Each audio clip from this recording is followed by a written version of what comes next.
Okay, tonight, here is the plan. We are going to record a hostage ransom video. Whoa. What? And we are going to tell them that if they do not listen to Lost in the Frame, we're going to do something really bad to this guy. Welcome back to Lost in the Frame. My name is Alex. My name is Tachi. My name's Malik. Why was that? Okay. Hey guys. Hey. Like we haven't been riffing and laughing for the last 20 minutes already. What How was are you that? guys? I didn't. No, I'm good. Okay, good.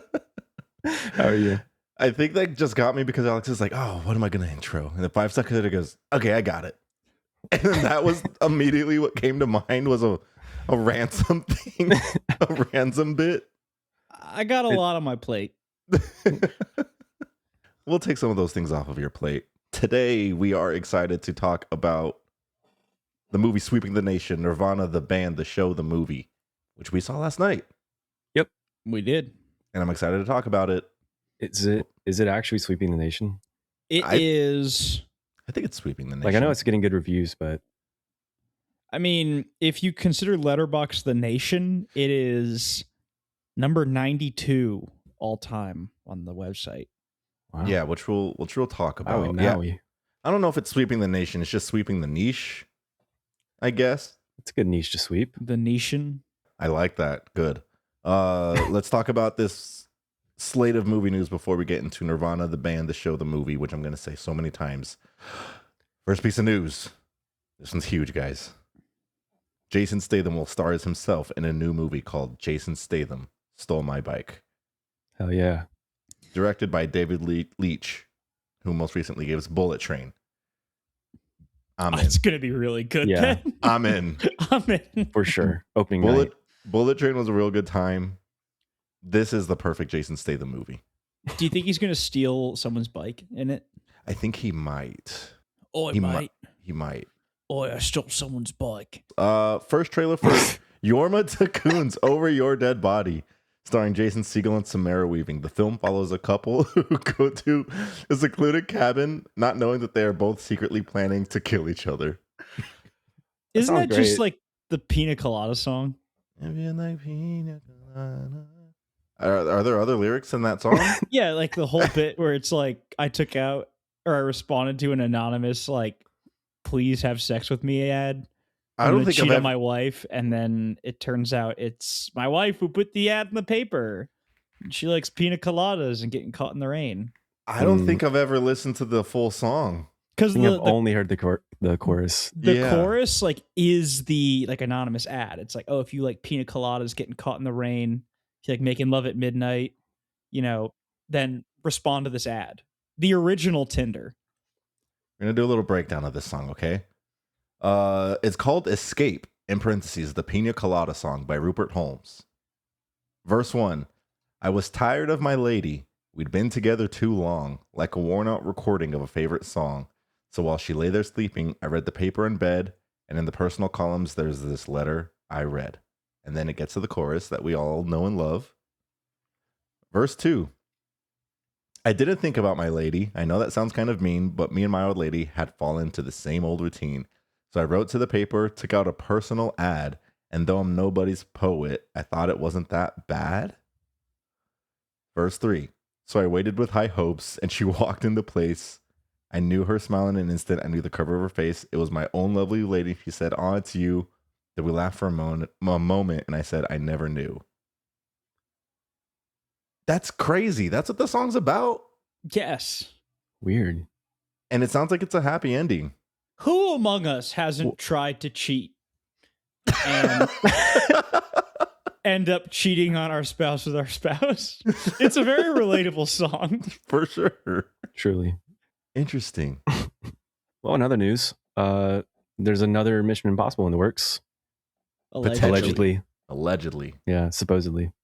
Possibly. Apparently, Tom Cruise has approached Chloe Zhao to pen the script for Mission Impossible 9. Interesting crossover. God, I hope Gabriel's not in it. Gabriel's literally the worst. Just launch him into the sun. If we had to do with Gabriel like the first 2 movies, I'd be a much happier person. Yeah. He should have been the villain in Mission Impossible 2. He's the worst part. one. Yeah, he's the worst part of the last 2 movies. Gabriel or Mission Impossible 2 does not deserve Gabriel. Come on. That movie was too saucy for him. He had negative sauce. I don't know where you. Okay, we just don't need him then. Get him out there of we go. Get him out of the entire franchise. What do we think about a Chloe? What would a Chloe Zhao Mission Impossible movie look like? It would look like Eternals, but with just the Mission Impossible Just Tom cast. driving around. You gotta That'd be trust cool. me one last time. Which I'm down because I liked Eternals. Same. Maybe it'd be like Nomadland, where he lives out of like a van. That'd be kind of cool. No stunts at all. The stunt is that he does meth. For real. I think we talk about drugs a lot on this podcast. I'm fiending. I got some bad news with this next one. 3rd chapter of 28 Years Later trilogy is now in limbo. What? Apparently, this comes from a report from World of Real. The outlet said, in the last week, I've heard from 2 separate sources that Sony is in no rush to make the trilogy capper happen, despite announcing it last December. In fact, I've heard Netflix has shown some interest in acquiring the sequel, but Danny Boyle isn't having any of it. He wants a theatrical release for his final chapter, which is supposed to star Cillian Murphy. Wow. Danny's our guy. I trust him. For sure. I think it'll get made. It should. It should get made. People love it. Yeah. It's because the Bone Temple did bad. I don't know how it did bad. I don't know how it did bad. I think people were interested in 28 Years Later, and it made good money, but it seemed kind of middling. And so maybe half of those people just weren't interested to go watch the second iteration 6 months later. Do you think it was too much too soon? No, I just think people don't know something good when it hits them in the face. It's like the literacy crisis in this country. It's like how The Handmaid out-earned Sinners. Mm. Bro, that's crazy. We didn't. Yeah, you it's sent really that in the sad. chat, but we didn't talk about it. That's Like- actually insane. People just live completely different lives. There are circles Sure that do. you have no way to comprehend. What movie was it this year that made like $1 billion? Zootopia 2. Yeah, that. The That live makes action sense. How to Train Your Dragon did really well. Did that I think come out this Moana year? 2 ended up doing like really well, despite like I didn't hear anybody like I say don't know anything anyone about that who's movie. seen it. I don't think. I don't know what it's about. Do you know a lot of kids or Well, but still with these movies, I feel like we like at least hear something about it. Yeah, like K-pop was a movement. That was Yeah. like, that was like a whole thing. K-pop stands are a little different though than like Zootopia heads. They're very different. The Judy Hopps Hive. Yeah, I feel like those are really the only fans of Zootopia. Zootopia. Good movie, but I mean, The Yeah. Judy Hopps Hive. They kind of move differently than K-pop fans. They move in a way that I do not want to get familiar with. Have you guys ever read the Zootopia abortion comic? No. can't say I I have. can't- We'll need to Have save you? that for another discussion. Yeah, I actually have. It's pretty well made. What is Cool. it? It's so like the fox knocks up the rabbit and then she gets an abortion Oh, and there's like an argument. And it wow. was one of those things where I saw it referenced and I was like, I'm sorry, the what? And then I went and read it and I'm like, oh my God, like who made this? Does that happen in between Zootopia 1 and Zootopia 2? I haven't seen 2, so I don't know if it's canon or not. I'm going to go out on a limb. I'm going to say it's not. Yeah, but you know how rabbits be moving. True. Kristen Bell has been cast as Amy Rose in Sonic 4. I'm not familiar with Sonic either. I've never played a Sonic game. It's Who's the Amy? pink one. Really? The pink Sonic. Tachi, for I her. thought you did like Sonic. I watched the first movie. It was good. Mhm. Yeah, it was fun. But you're never into the video games or anything like that? No, not Spyro Damn. either. Oh, I loved Spyro. It's like the same arrow. Alex, did you like the Sonic video games? Yeah, I had fun with them. I never like played them religiously like I did Super Mario Galaxy, but I had fun with them. Guess it's just you, Malik. Guess it is. That's all right. I'll be seated. Speaking of Sonic fans, do you guys remember the angry Sonic kid on YouTube in like 2009? Yeah, I remember the Angry WoW kid.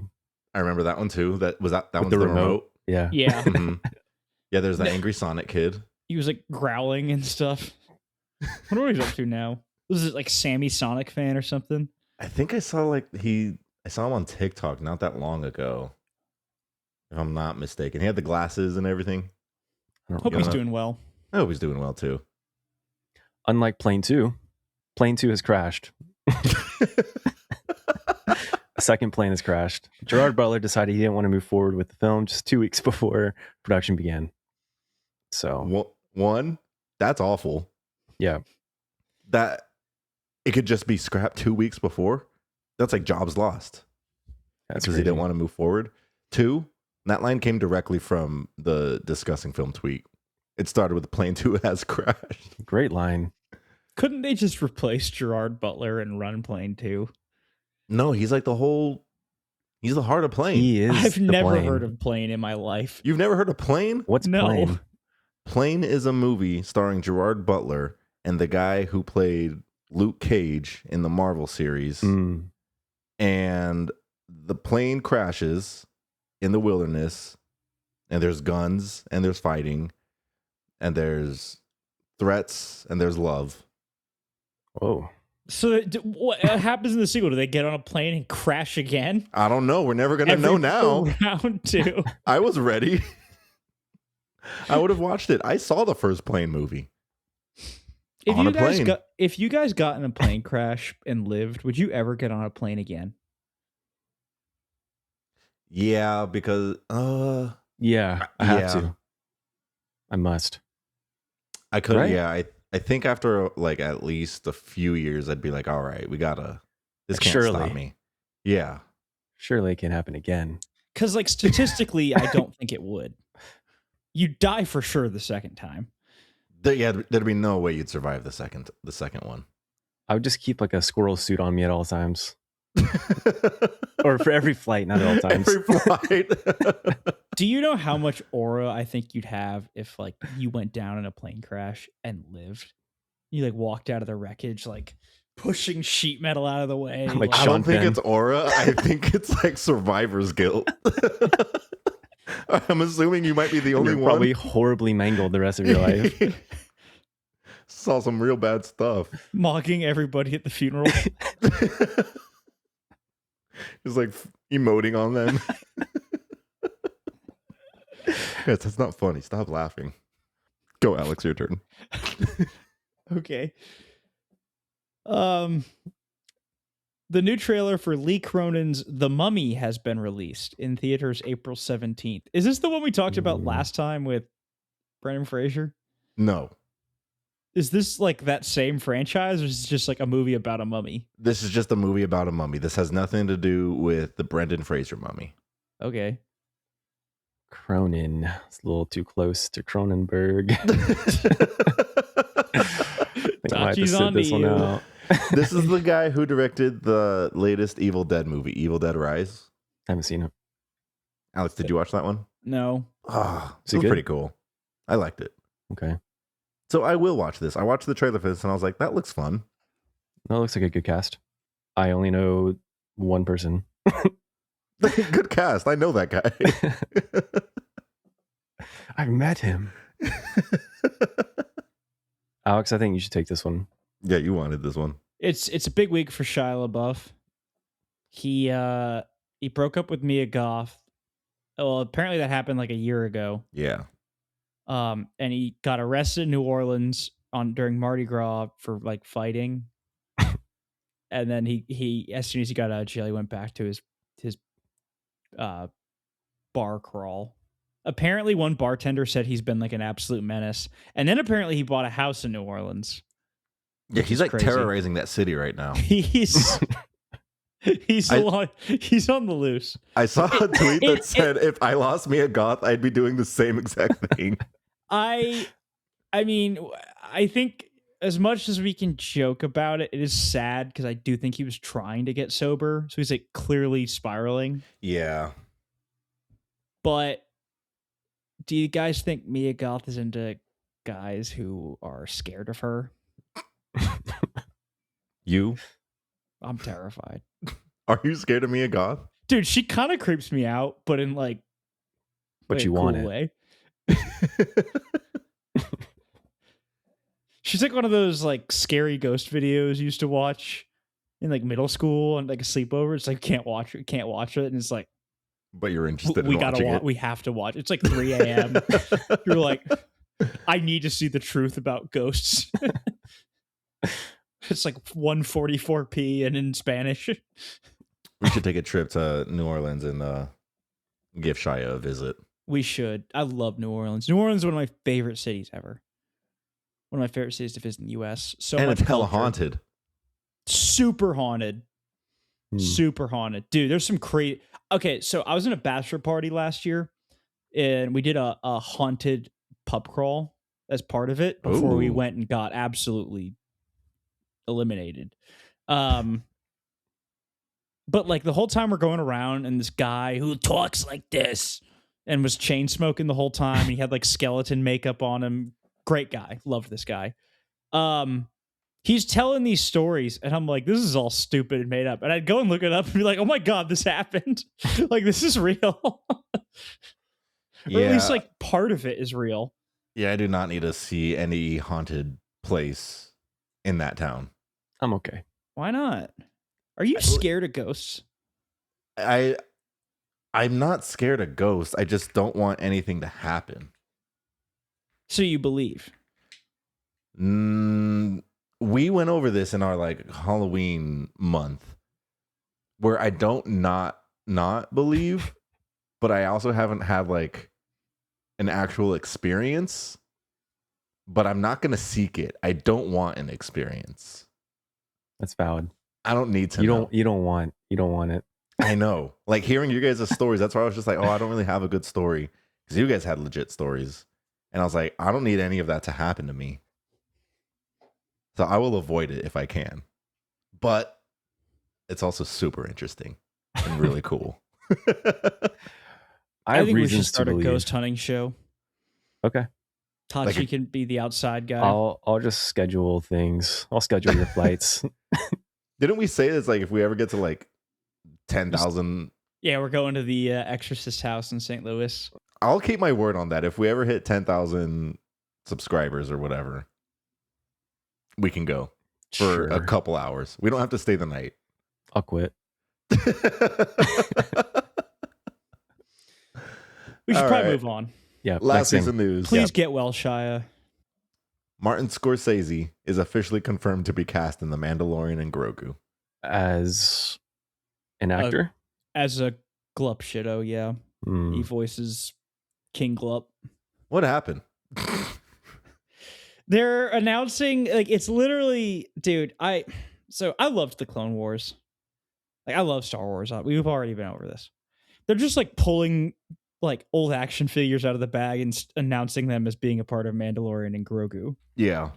It's like, oh, Bibu is...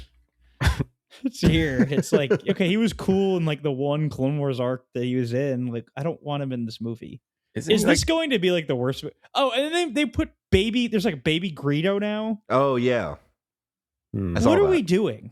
It's over. I didn't think it could get worse, and it's only gotten worse.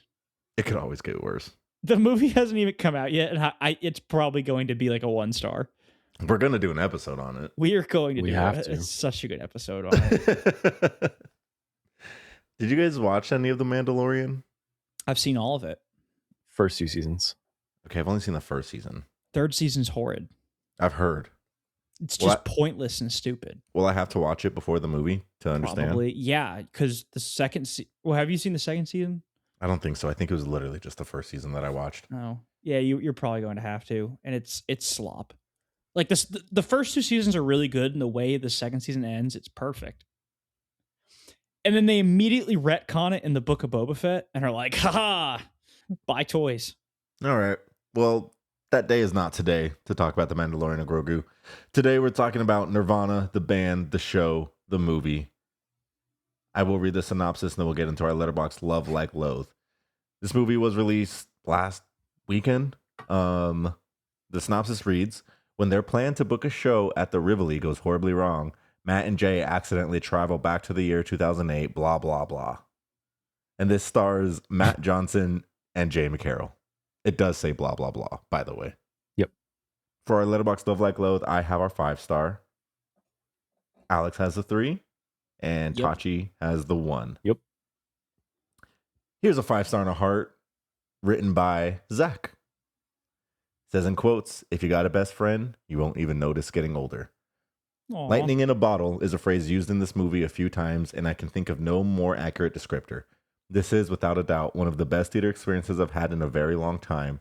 Not only is it the funniest comedy since Black Dynamite, it is also a remarkably creative, boundary-pushing work of cinematic genius that its mere existence is nearly incomprehensible. Okay, Wow. let's pump the brakes. 3-star. Don't know who these guys are or what the backstory is here. Solid gag, though. That was from Carter Pop. Carter Pop. This half-star review comes in from Admiral Donuts. He's a pro. I was suffering from temporary blindness, so I had my friend come to the theater with me and describe the movie, but we got kicked out. Very inconsiderate of the staff considering my condition. Huh? That's so funny. Like, if that's a bit, that's so funny. I feel like that's like part of the movie. I hope so.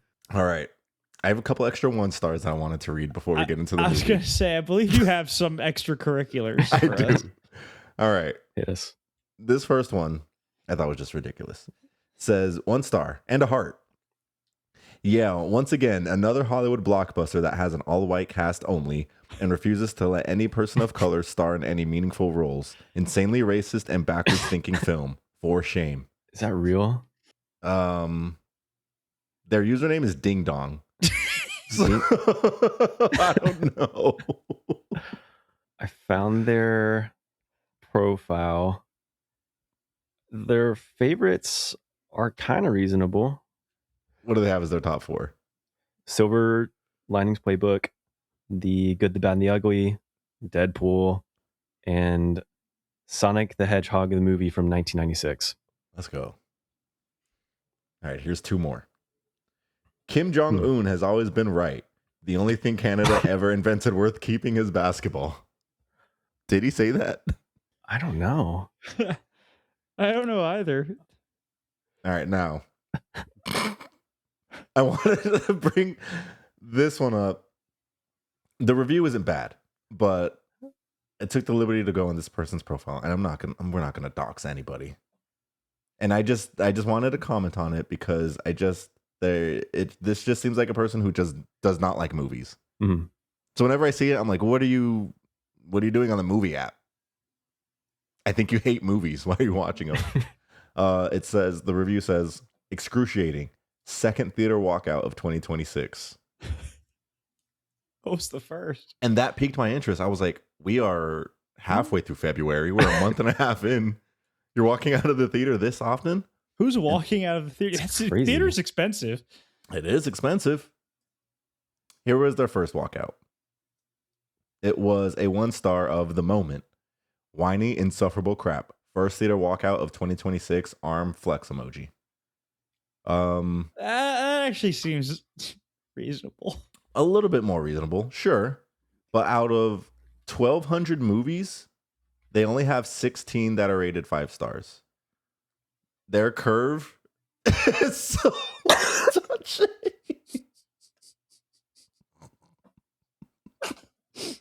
If you're wondering what we're reacting to, we said we wouldn't dox this person, but Tashi just found them and accidentally followed them. There's going to be quite a trail coming back to this episode. Really. Before we started recording, I was looking at the profile on the Lost in the Frame letterbox. By the way, follow us. And I accidentally hearted one of their old reviews, but immediately took it back. So. Oh man, I'm embarrassed. My cheeks are burning up. Oh, brother. we're cooked. They're gonna find us. All right, let's just keep going. I mean, like, what? You said they had 16 movies not rated 1 star? 16 movies out of 1,200 ratings they have. Only 16 are 5 stars. Okay, but I have like 30. No, I don't even have that many. I think I have like 20. Okay, here, maybe this is a better stat. Out of the 1,200 movies they've rated, less than about 100 are 4 stars or higher. It's just a very low curve. And then you Like, go they're to hard the to recently please. what? Yeah. Got it. Every single rating I'm looking, this is like a 1, 1.5, 2, 2, 1, 1, 1, 2. What have just- they given? Like, what have they rated? Hit me with some egregious ones. Okay, The Bone Temple, 1 star. Oh, boo. Housemaid, 1 star. Okay. The Smashing Machine, 1 star. What do they love? Marty Supreme, 1 star. Okay. What do they like? What do they like? Here are their 5 stars. The original Ghostbusters, Mm-hmm. Rear Window, Okay. Little Shop of Horrors, All right. Rear Window. Did I say that already? Yes. Yeah. Twin Peaks, Pain and Gain. Dude. This guy knows ball. You know what? And Hell yeah. the Clue from 1985 or a few. Keep going. I want to know more. You can't just drop Pain and Gain in there and not go for the rest of them. Some movie called The Celebration, Uh-huh. Boogie Nights, Pretty good. Dancer in the Dark, I haven't seen it. the original Naked Gun, Airplane, The Day Trippers.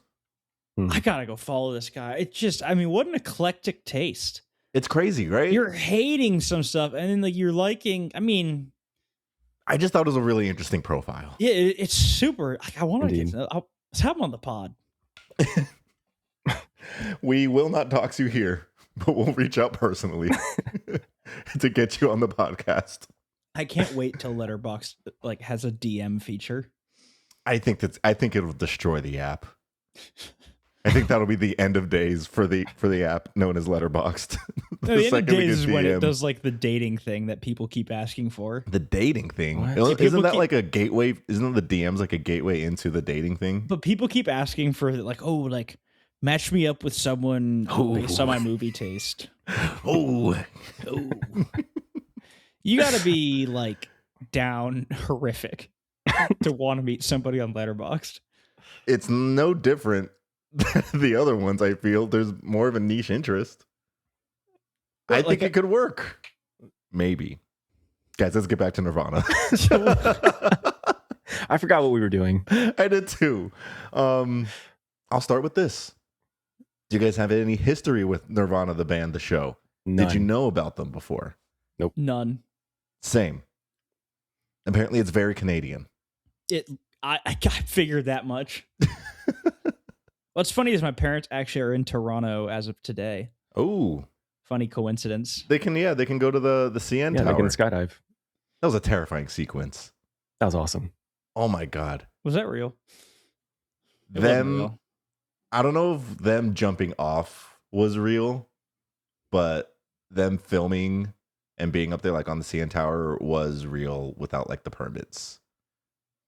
And the getting in with the pliers and them not noticing the parachutes on their back, that was real. The original plan that I saw was that they originally planned that scene to get kicked out, and that was going to be the scene, and they didn't. Hmm. So they kept going. Dude, the CN Tower people will have to be fuming at this movie release. Would you guys ever do that? Would you do that walk? I don't know. That I was- think I'd do the walk. I don't think I'd do the thing where you hang off. Yeah. Same. Oh my god, I don't think I would do the walk. That was terrifying. That was the scariest Yeah, part it's a of little this movie. crazy. What's the highest up you've ever been? In a Where it was like, plane. ooh, I could. This would be bad if I fell. I don't think I've ever put myself in a situation like that. There was like one of those like yo-yo rides in Florida, and apparently it was like the tallest one in America. It was just like at some like shopping plaza. We went on that and it was really scary. I don't know if you guys know what Angel's Landing is in Zion National Park, but I've done that, and that was pretty Yeah. crazy. Really insane hike. What about you?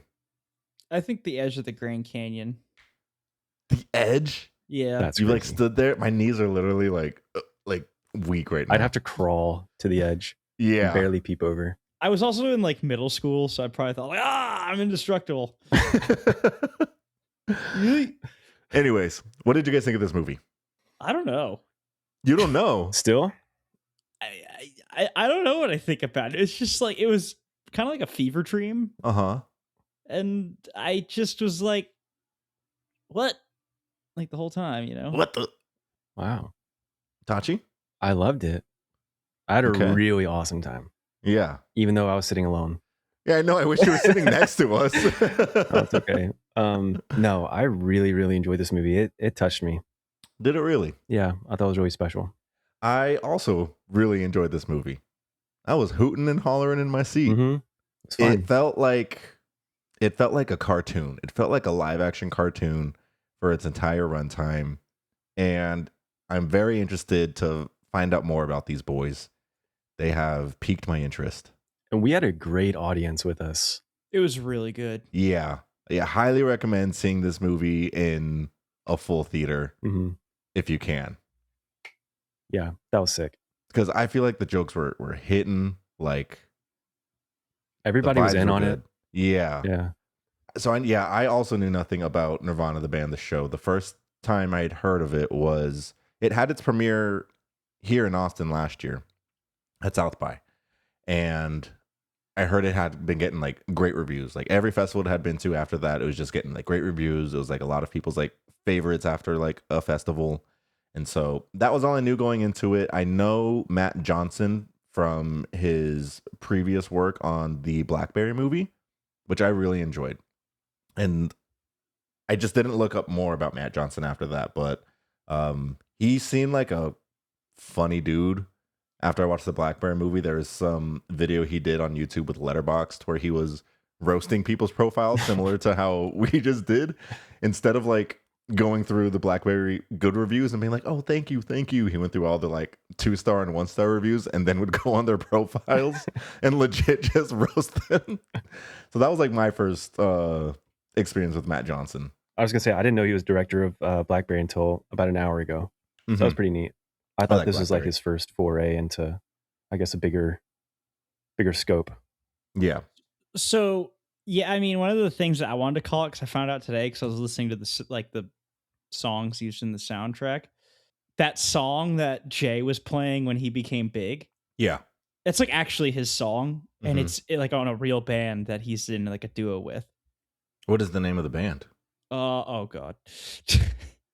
I want to do some more digging into them, but are they both musicians? Brave Shores. Brave Shores. Okay, The maybe song not. is called Never Come Down.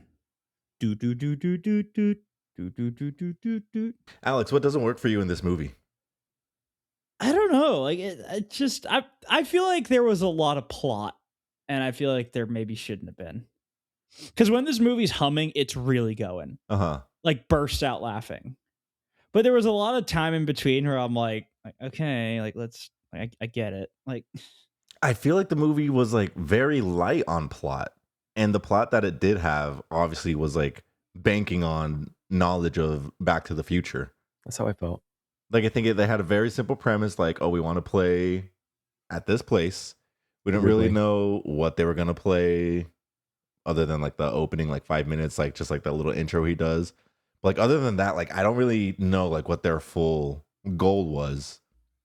And then it just turns into that meets Back to the Future for half the movie. Which I'm like, are they allowed to reference this movie that much. Well, I think it was part of the bit was like the whole thing is like just gonna do it and ask for forgiveness. Yeah. And hopefully that they don't get sued. Yeah. Which is so funny. It's such a good bit.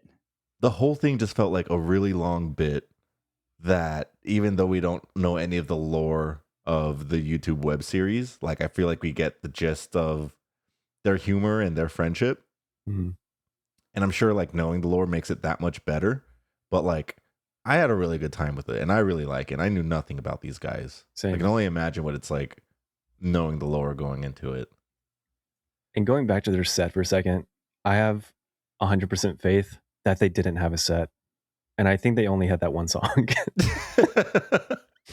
They're just going to improvise for the rest of the time. They gave us no inclination that they had any other song ready to perform. But they would have figured it out. I think so. I would have loved to see what they would have performed. Same.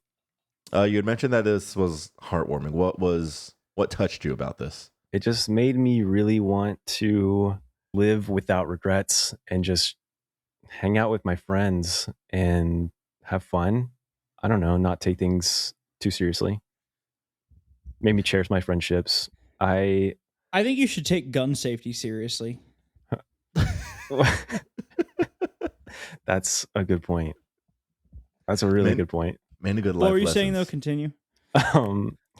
I was just gonna say I feel like in the last year or two, I've been trying to make more of a concerted effort to like water the grass where I want to grow it or something.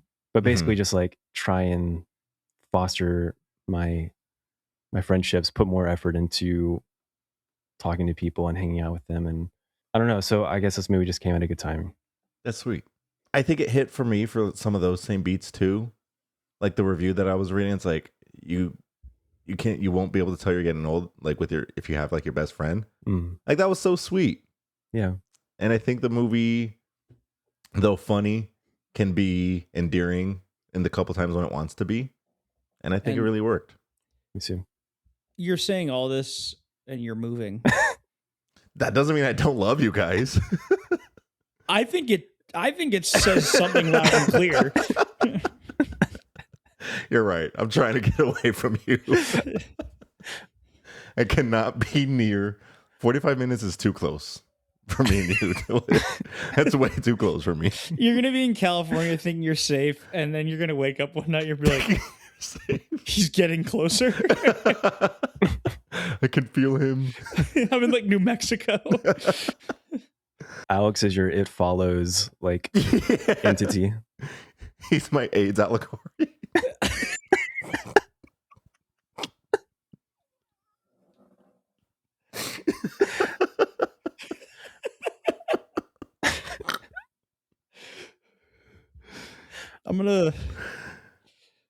Oh my god. I'm gonna see if I can work that into the next date I go on. Please let me know if you can. Someone's AIDS allegory. What? This movie had a budget of $2 million. Really? Yeah, $2 million. So pretty low. Mm-hmm. That's higher than I expected. Higher than I expected too, but I mean, I don't know what goes into all this. As of today, it has so far made 1.5 million. So not bad. Yeah. I think this movie is going to have legs. I think people are going to want to watch it multiple times. And I think it's going to do very well. I'm on board. Because I would go watch this again in theaters. Me too. I don't think Alex will, though. I very rarely rewatch something in theaters. Like, Same. very. I actually don't think I've ever done it. Ever? There's just other stuff to go see. There's so much to see, but there's also so much I want to rewatch. Usually the rewatches are for at home, though. Yeah. Like, I'll rewatch within a year. Like, I saw One Battle twice last year. I'm kind of pissed that the movie I watched the most last year was Sinners. You put that on yourself, dude. I didn't. You're going to rewatch it a fourth time and put it back down to 3.5. Yeah, I'd be like, you know what? I was right the first time. I lied. What are some of our favorite bits from this movie? There's a lot. This movie's jam-packed with them. It's like almost all bits. It's hard to pick. There's one specific bit that I really loved. Oh, one just came to mind. What's yours? It's when they cut to white and black or black and white, and Yes. it's like a totally different memory. That was mine. It was the look back, black and white. It'd be in slow-mo, and then there would just be like added dialogue. Yeah. Like awesome. gave the scene like more context. I wrote a few of them down. The first one, I don't know if this happens like in order, but the first one I had written down was "You're gonna wake him up." It's when they look back and he's standing on the couch, and he's like telling him to be quiet. He's like, "Shh, you're gonna wake him up." And in slow motion, he starts like jumping on the couch, like, "You're gonna wake him up." I loved how he realized that it was 2008 in the movie theater With the when they were hangover. laughing at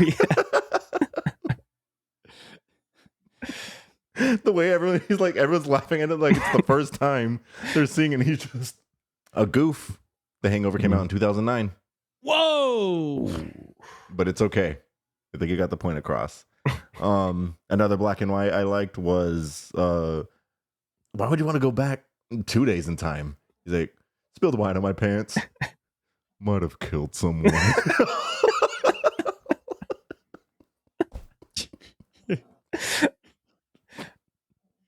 That was awesome.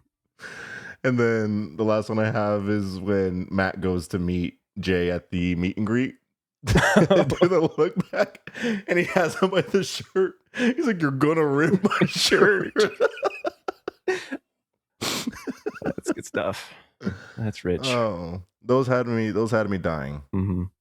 And then obviously, spoiler if you haven't seen the movie yet, the gun. So good.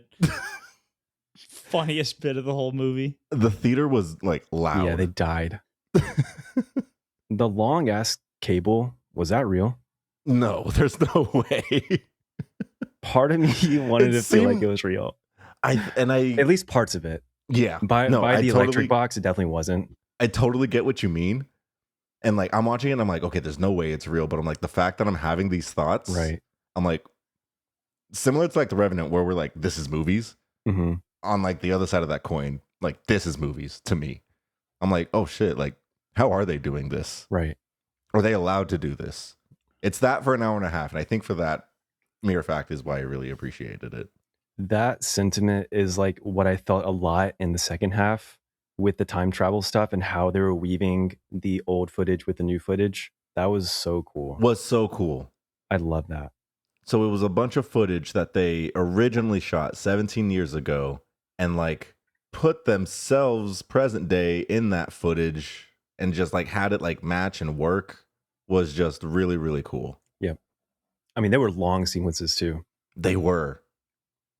The, Like, I the wonder what- room, the street. I wonder what that planning was. I don't Like, know. I think it was probably just going to be for just like a normal video that they're like going to do in the future. Like, oh, we'll do like a time jump episode. This is them talking like 17 years ago. Mhm. And then eventually just incorporated that into the script of the movie. But it worked very well. Yeah, It was very well done. for sure. So stupid though. When he jumped on the bus after parachuting down the second time, Uh-huh. how did they do that? Was he just waiting on like the bench cover on the side of the road, jumps on the bus to make the loud sound, jumps off? Probably. Yeah, I think that's exactly what they did. I was watching an interview right before we started recording, and the interviewer asked him, like, what was the scariest part of filming this? Mhm. And that was the scene he had pointed out, was Oh. because there was no other way to do it, and they didn't know who to ask, and they were like, we just have to do it. They said it was during the night of a Taylor Swift concert, so the streets were like empty, and he just kept doing exactly what you said, jumping on the streetcar and then jumping the other way and then jumping down. And they just had to get that for like hours until like they got it right. And luckily they didn't get caught like doing it constantly for That's a few crazy. hours.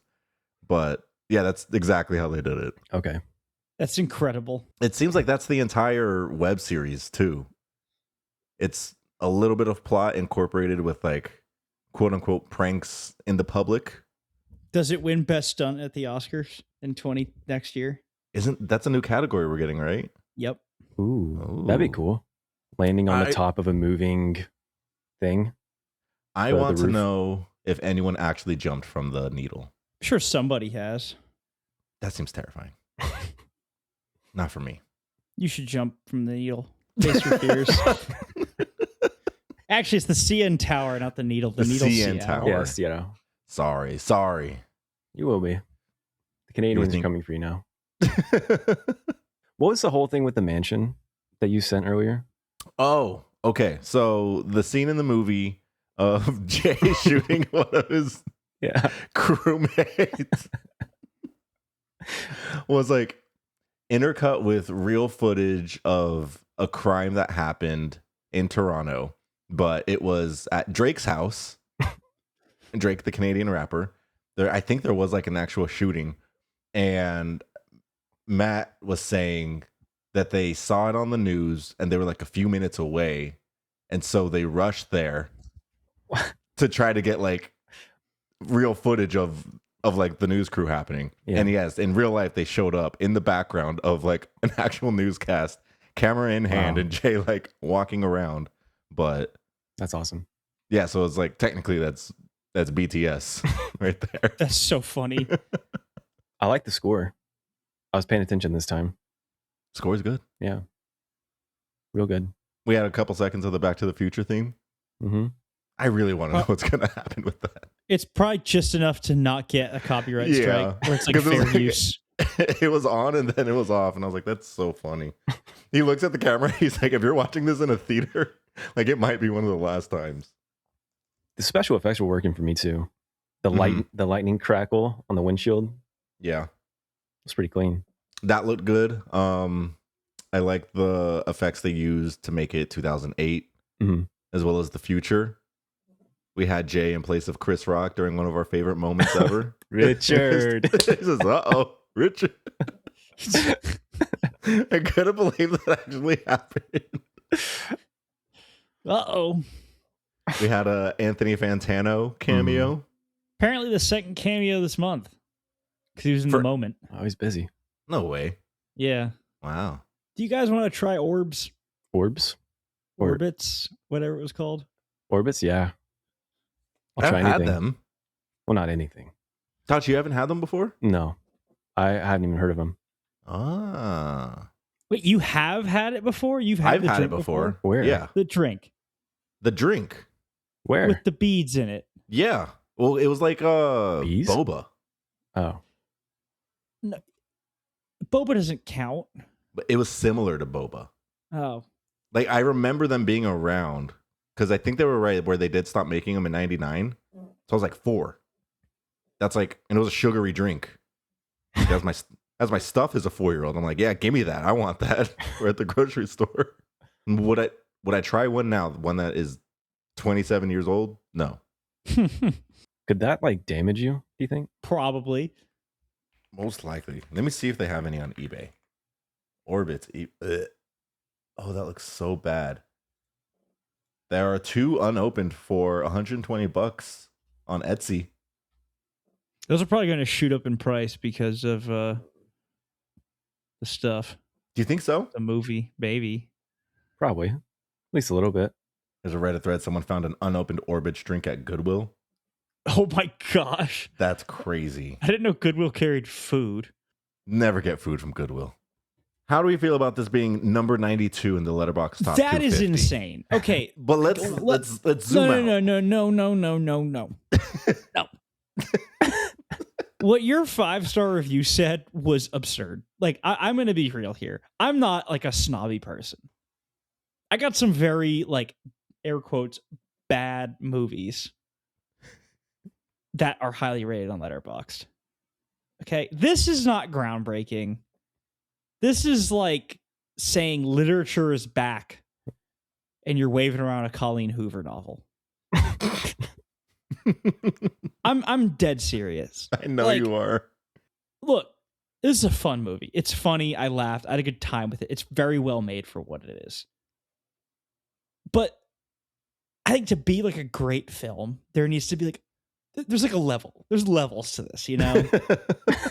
And so to go like on the written record and be like, this movie is on that level, it is up there with, you know, your like Andrei Tarkovsky movies, your Nolans, your you know, Akira Kurosawa's. Like, what is like, Your who are Emerald you trying to Fennels. fool? Now, while I do think your feelings are valid, Someone is going to crucify me for saying Yes. Nolan next to Kurosawa and Tarkovsky, but while I do think you have valid feelings, do you think the majority of people that are giving this 5 stars are just giving it 5 stars out of enjoyment, which is correct? That is how you should rate a movie, off of your personal enjoyment. And it seems like people love to hoot and holler in a movie theater with some talent behind the camera. Could equate to a 5 star.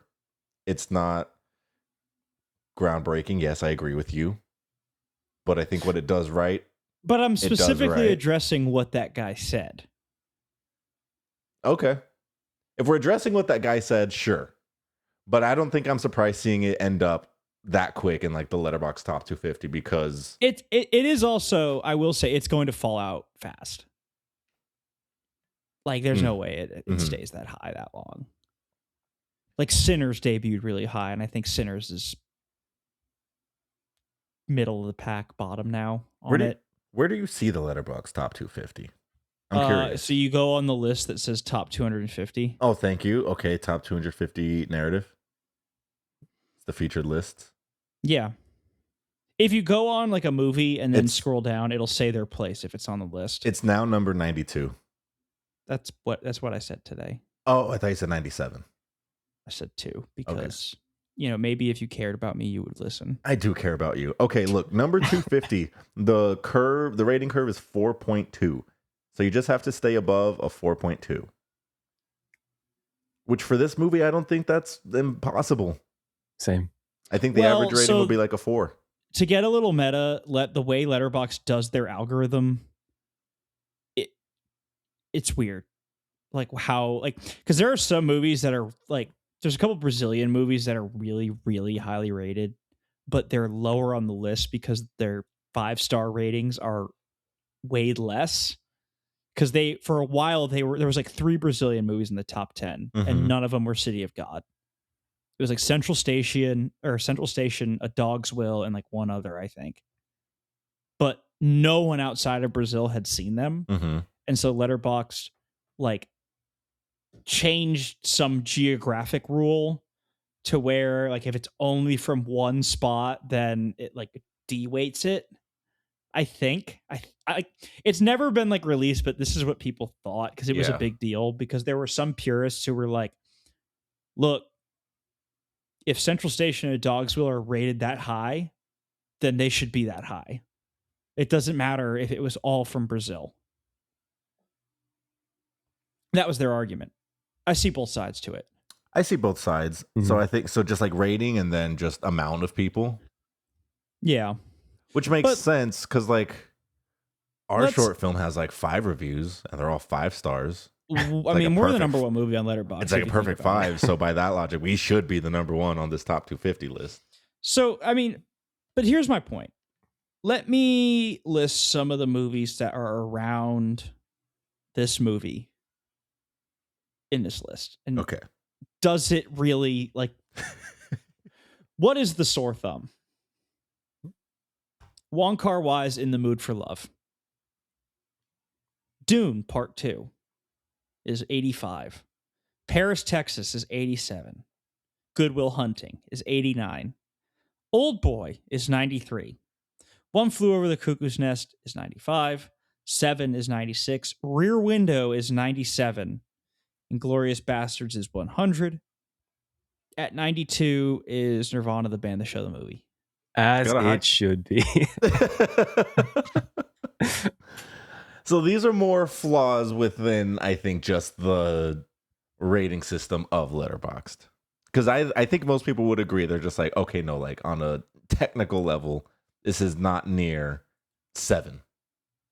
This is not near Good Will Hunting. It's not like a classic like that. This is not Old Boy. This is not Paris, Texas. So I don't know. You just there's no right way to do it, and there will never be a right way to do it. Actually, there is a right way, and it's my way. What is your way? Whatever I like is a great movie, and whatever isn't is slop. All other opinions aren't valid. You need to never be in a position of power. Dude, you guys would love if I was in power. You would love it. Well, Maybe other people wouldn't, but I think you guys I don't would think enjoy anyone it. else would. Would we? You would enjoy it, yeah. And Tachi? Yeah. Why not Tachi? What's wrong with Tachi? No, I'm saying we are going to enjoy it, like both of us. Just us two? Like you're benefiting I just mean, us. a lot of people would enjoy it. What are we talking about? Him being in power. But what kind of power? Like he controls the academy, or like the Like president? unlimited power. Like both. Emperor works. Yeah. Yeah. Okay. God, if I had the force.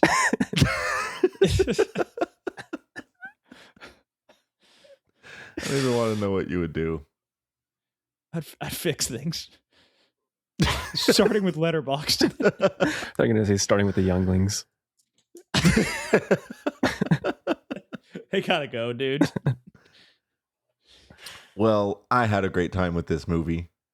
I had a good time too. I'm not saying I this can't believe movie's you not a hated good it. time, but my point is like, look, I think there has to be some sort of like objectionable, like, or objective greatness that we should strive for as people in art.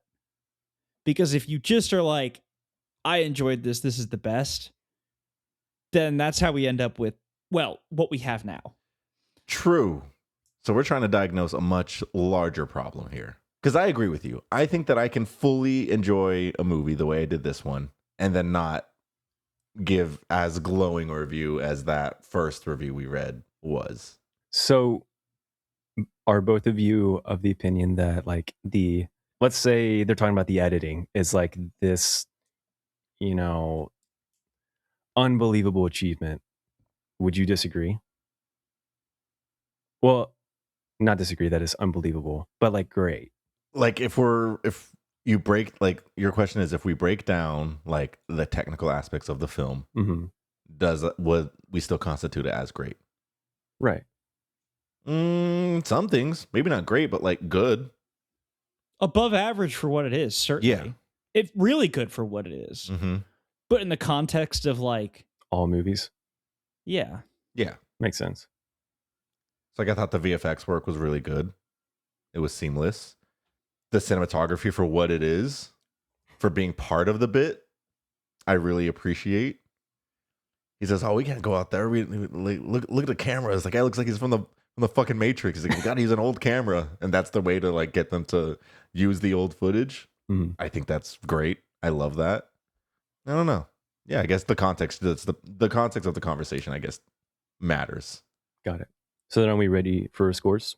I'm ready. I'm gonna give this a 4. I'm gonna go with 5. Whoa. Yeah. Let's go. Touching the whole time I was just talking, it's just like, Kinda. And that is the second most surprising thing fired from the chamber in the last 48 hours. It's not kind of like what you guys are saying. This is not a cinema movie.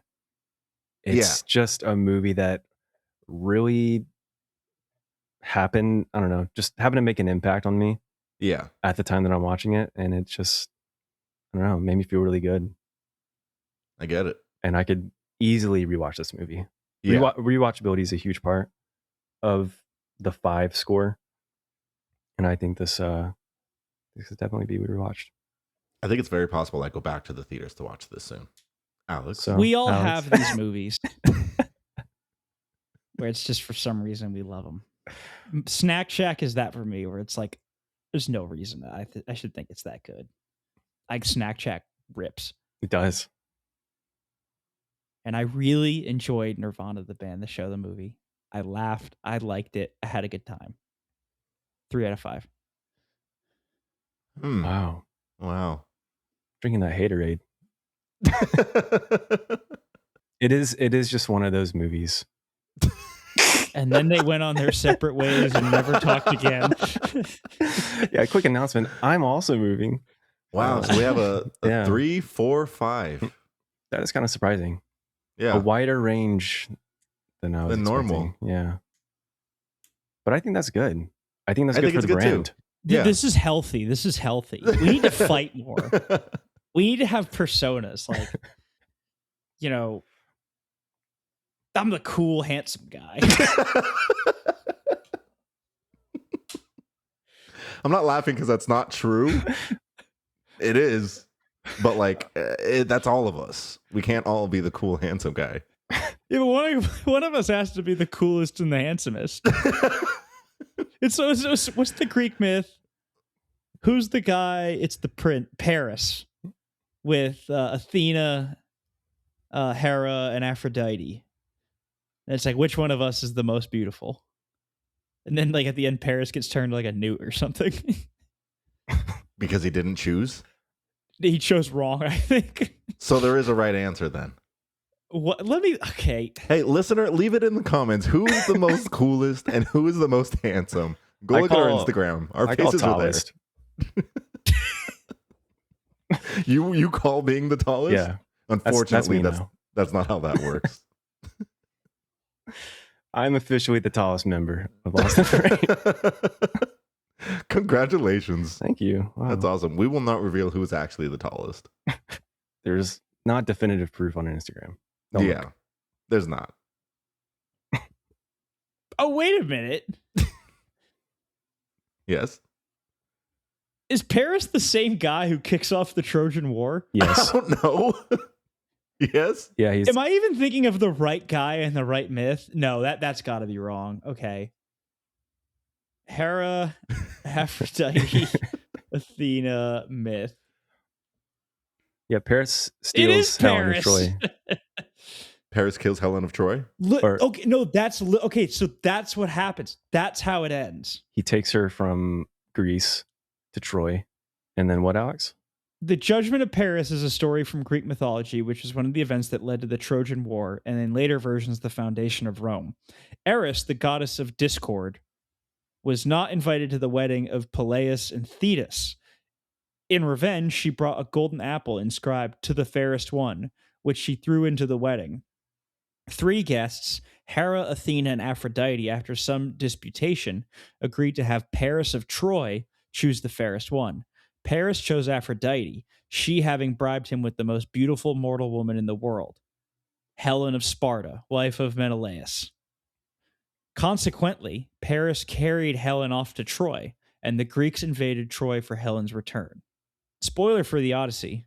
I was going to say, so I do need to read the Iliad before You I need to read the Odyssey. Iliad, dude. All right, fine. I said that last night, and I'm going to say it again. You got to read the Iliad. All right, fine. You got to read the Odyssey and the Iliad. You got to read them together. They are the foundation for basically everything we talked about. I'll go to Barnes & Noble tomorrow Every and I'll get the week. Iliad. Every week we talk about something that was basically founded on the Iliad. Mhm. Now, I think Gilgamesh predates the Iliad and the Odyssey, but it's like one of the seminal texts. All my homies hate Gilgamesh. Why? I don't know. We just Okay. do. We're anti-Gilgamesh over here. That's nice.